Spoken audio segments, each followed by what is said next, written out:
اللهم صل وسلم وبارك عليك يا حبيبي يا رسول الله. احنا النهارده هنعمل ايه؟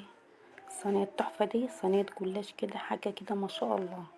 بيقول عليها المكشكشه، معرفش مكشكشه ليه، بس هي في الاول وفي الاخر جلاش. احنا الاول هنبدا بالشربات. انا جبت كوبايتين 2 سكر، نزلت عليهم بعصره ليمونه، عليهم كوبايه ونص ميه، رفعناهم على البوتاجاز.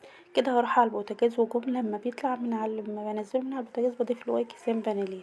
ضفت عليه الفانيليا وفضيته في الكوبايه ديت يبرد. جبنا لفه الجلاش دي، هي كانت عندي بقالها فتره، فكانت بصراحه غلبتني، كانت متقطعه ويعني دوختني اوي. عم رصيتها كده يعني وظبطت معايا. المهم احنا هنرص في الصينيه كده. جبنا الصينيه الجميله دي، دهنا فيها معلقه سمنه. نزلنا بقى بورقتين جلاش، كل ورقه كده ولا اتنين نضيف عليهم معلقه سمنه. احنا هنرص كام رصة جلاش، يعني هنقسم اللفة كده على نصين، نص نكشكش ونص نفرده في الصينية. كده فردنا النص الاولاني اهو في الصينية.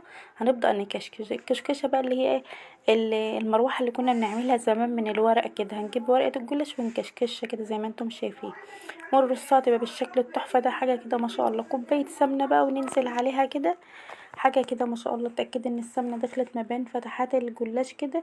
دوم 3 كوبايات لبن، عليهم 3 معالق كاستر، عليهم السكر طبعا الرغبة، انا ضايفة عليهم 5 معالق سكر، عليهم نص معلقة صغيرة بيكنج باودر. قلبتهم كويس.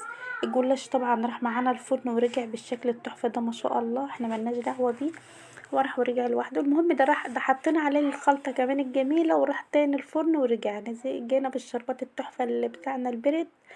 نزلنا عليه بالشربات على الجلاش كده، حاجة ما شاء الله، شكله تحفة تحفة. كان عندي شوية بقى شوية جوز الهند في التلاجة كده، جبتهم بقى زينت بهم زي ما انتم شايفين كده، ونمسكها بقى نقطعها كده، حاجة ما شاء الله، طعمه تحفة ما شاء الله.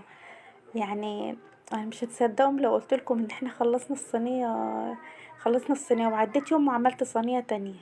ما شاء الله شكله عامل ازاي، طعمه تحفة. تسلم ايديا والله ما شاء الله. شوف جميل مورق، جميل جميل جميل. تسلم ايديا. سلام.